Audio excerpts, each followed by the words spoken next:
Okay, so what are we doing? Too low. All right. So, an update. This is the long overdue update video. I don't know when the last one of these videos was uploaded, but it could easily have been 8 months. I did do another video like this at some stage last summer where I talked about the ongoing projects that I had. And I just want to do another one of those. So this series was always meant to be a long-term look at the journey to become a documentary filmmaker. And while other kind of interests and ideas come into my head along that path, that is still the overall trajectory. So, yeah, I guess I just wanted to set up a camera, record myself making breakfast, and talk about the projects that I have ongoing at the minute. Yeah, the current biggest project on my mind is currently unnamed. I think maybe Pray For Us is a good name for it. It's about this cult on Achill Island in Mayo, started by a regular old housewife who started getting apparitions from Mary and Jesus and St. Patrick. And yeah, the content of these apparitions was basically to demand more money from her followers. So this woman, Christina Gallagher is her name. She owns like so many properties around the world, so many mansions, so many churches, and the story's been kind of unfolding as we go. We actually went to the original House of Prayer in Mayo as part of the research for this. We went down twice on separate occasions and tried to get interviews with locals, which was difficult, but it was very interesting. The whole thing is really, really interesting, and I think, as was the case with Terence Wheelock, the long-term goal for a project like this is to bring about some change, to shine a light on the deception maybe and the lavish lifestyle that this woman is living as a result of donations that she's scaring her followers into giving her. Personally, I've been trying to distance myself, trying to not feel so much anger. I don't want that to get in the way of telling this story. But it is frustrating to see that and to go there and speak to people who are just very clearly brainwashed. But it's been interesting. And then with Terence Wheelock as well, got some huge news the other day. I don't know how much I should say. The documentary still isn't released yet. We've been apprehensive to release it because we don't feel like there's enough official heads, you know, people in suits talking about what really went on. The whole thing is very emotional, and I suppose that in ways is kind of a manifestation of my style of filmmaking, which is, you know, maybe overly emotional at times. But the whole thing is a 20-minute piece currently, and it premiered at the IFI last year, and that was great. And Michael Fitzpatrick. Can I invite Adam and Michael, if you're here, to stand up? Ali's sick today, so.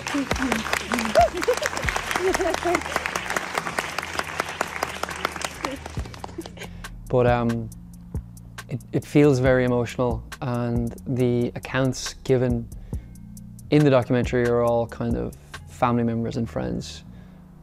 I've felt for a while that we needed somebody, you know, impartial and official to give their 2 cents. And it seems like we're getting close to that. The same law firm that are launching a reinvestigation of the Stardust disaster and are also helping Kneecap out with a block on funding that was put in place by the British government, are interested in using the documentary we made as part of the reinvestigation of the Terence Wheelock case. That's pretty much as I know, but like that's huge. They're already connected to the coroners that would have ruled on the case. Having them speak in the documentary would be amazing. It would really seal it up, and it even opens it up to potentially being something longer than a 20-minute piece. I think with what we know, you know, not stuff that's actually gone into the doc so far, we've had to cut a lot. Anything that doesn't really have proof, we've had to cut. But I think the Terence Wheelock doc has so much potential to be like an hour-long feature piece. I don't know if I talked about this when I last spoke about it on the channel, but what I felt like it also maybe needed to be a longer piece was like a bit of over and back, you know? A bit of saying something and then creating doubt about the thing that you've said. The same way as was done in the murder of Sophie Toscan de Plantier documentary series by Mick Sheridan, who has randomly enough kind of become an advisor in ways. Yeah, I've had a couple of very interesting phone calls with him, but anyway. So that's the 2 main kind of documentary pieces at the minute. Those ones are shorter docs. Still working on Heavy is the Head, a documentary about the King of Chemo. Some pretty big developments there as well. He's doing well, and I have faith that he's going to break the world record this year. As of yesterday, speaking with the rest of his management team, I guess you could call us that, a new name has been applied to the actual project of breaking the world record for the most amount of money raised for charity by an individual running a marathon. And it's called the Great World Record. He's running this race in, I think, October, and it's 7 marathons in 7 days on 7 continents. We're trying to figure out a way to get me going on that trip so I can film that, as well as filming some other significant dates in his calendar this year. He's still doing the odd corporate gig to keep the lights on. Trying to find that balance of, you know, still interesting and a story that kind of appeals to either my existing skills or skills that I want to build and get paid for that. That's kind of a lot to ask, but it has happened. I mean, Peugeot was one such example. Like, I don't know if I talked about Peugeot on this channel. I don't think I have. But I was very lucky at the end of last year. I got a Peugeot gig through Angus, who would have worked with me in 2019 for a couple of months as a producer, and it was great to get the band back together and to work on a really creative project. He's a marketing exec in there now in Peugeot, and he brought me on board because there's a video I made a couple of years ago called The Sounds of Cuba that they wanted to use kind of as a inspiration for a campaign within Peugeot called Allure, and they wanted to do an Allure of Ireland video.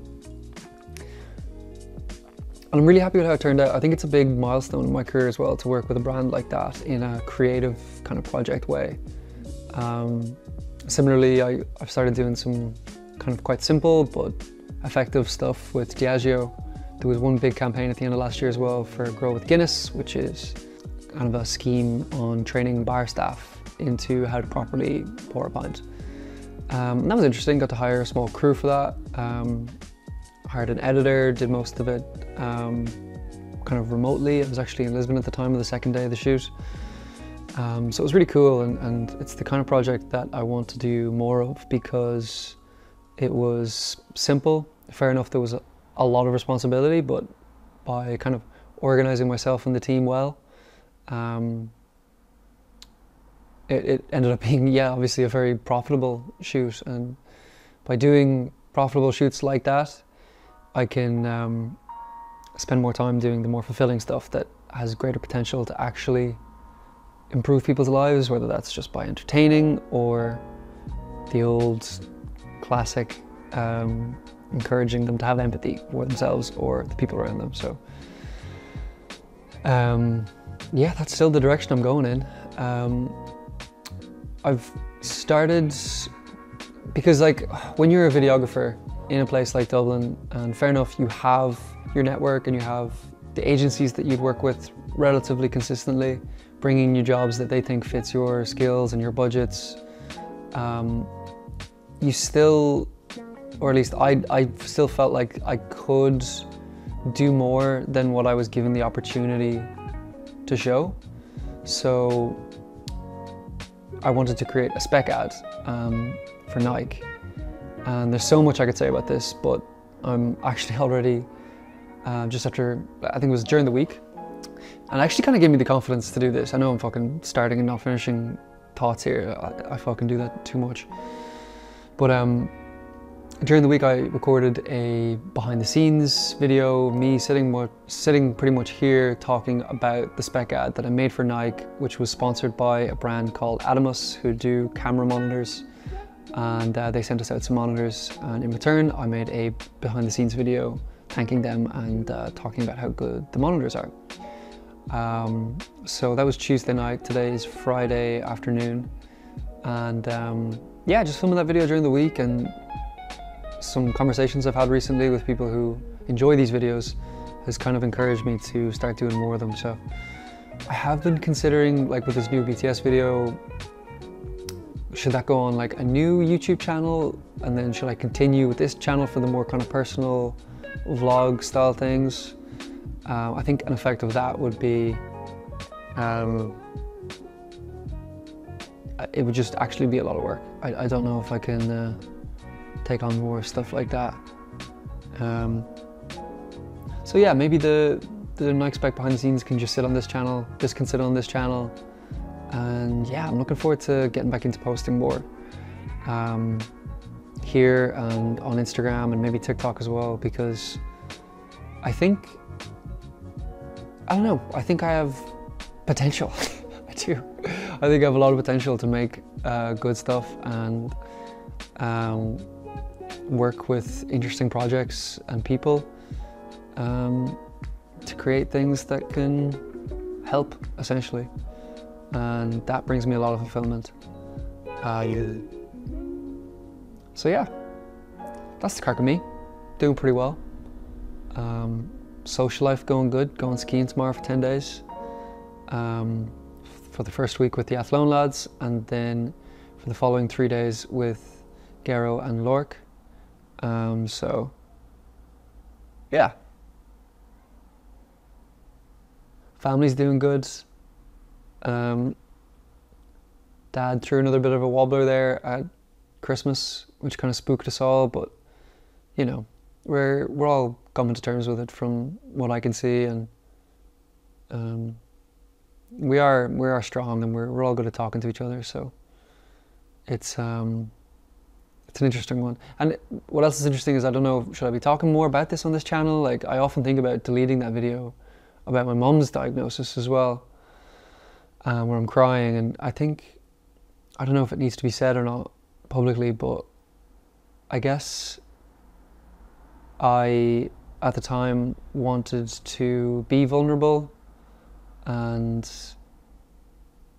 not that I see myself so much as kind of an exemplar of vulnerability, but I guess just I wanted to be open. And I've kind of had my doubts about myself, and like, why did I post something like that? You know, am I looking for attention? Am I looking for sympathy? Or just connection? And I'm not really sure. But as I say, I've gone over and back about it in my head so many times. Should I delete it or not? And I haven't to this point. I may at some point. Yeah, I don't know if going on YouTube and crying, no matter how sad a situation is like the best thing commercially for me. But it's also me, and like, yeah, I don't know, the agencies and the brands that you work with want to work with the person.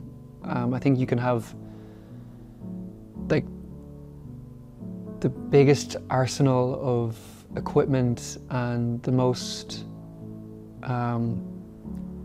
technically adept skill set ever, and if you're not somebody who's honest and easygoing and fun to work with,